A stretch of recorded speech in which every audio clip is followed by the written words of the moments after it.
I'd like to take a few moments to explain to you one of the responsibilities that you've got as a Learning and Development Advisor here at Urenco UK. We actually have something of what I believe is a bit of a jewel in the crown for most businesses, and we've actually got a dedicated training centre.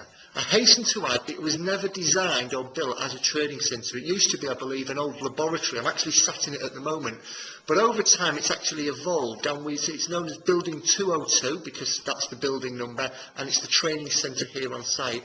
Essentially, it consists of 3 large training rooms. The blue room, which I'm sat in at the moment, the green room, which is down the other end of the building, and an IT suite.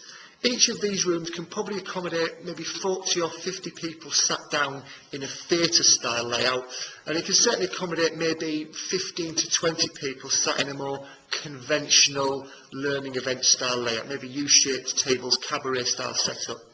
Every one of these rooms has a projector, it has a PC, it has some form of speaker system.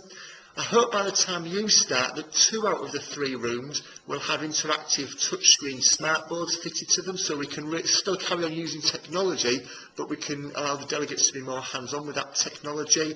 The rooms are painted with magnetic paint, so we can put up flip charts on the wall and posters on the wall without tarnishing it with blue tack, etc. The building is going through a bit of a renovation at the moment. The IT suite has recently been renovated. The IT suite has 10 student PCs and 1 trainer PC. It also has a smartboard and projector installed in there. That's been renovated. The blue room, by the time you start, will be finished. I'm just looking over on a far wall now, and I can just see that we still need the smartboard installing in here, but that's actually taking place in 4 days. So by the time you start, it will certainly be in situ. And the green room, which is at the other end of the building, that is being refurbished on the 22nd of June. And that will probably take maybe 2 or 3 weeks to be refurbished. And then the IT equipment, or the smartboard equipment, will be installed in there. So my gut feeling is that by the time you start in the business, the training rooms themselves will have had a lick of paint and a makeover, new carpets, new ceiling tiles, new blinds, etc. A nice refreshing look.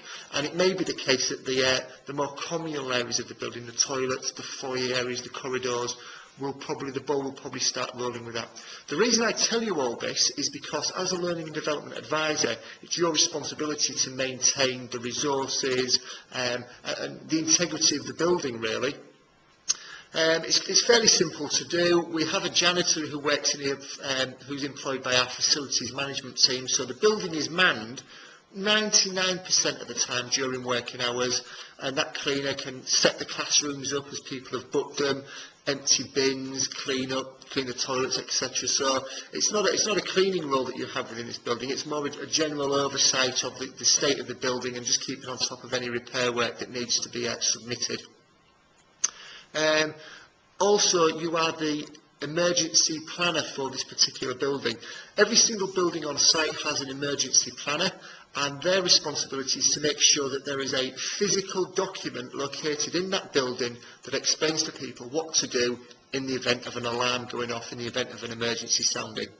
They're quite difficult to set up, these plans. You need to go on a department emergency planner's learning event, which is half a day long. But the benefit that you've got is I've already written the plan for this building, and it's up on the wall. I'm actually pointing in the general direction of it now. It's in the foyer. It's already up in the building. It simply needs some maintenance once every year. Read through it, make any amendments if anything severely has changed the structure of the building. That's not likely to be the case. Submit it for approval. It will get signed off, and you can put it back on the wall again. So it's an annual sanity check of the documents, and that's really it. It's not a perfect building. It's got its strange little quirks, as most old buildings have. But again, like I said at the very beginning of this short, brief message, it is a real jewel in the crown, and it certainly gets a heck of a lot of use. So I'm really pleased that, although it may not be the most all singing, all dancing training centre you've ever seen, it certainly does for our needs.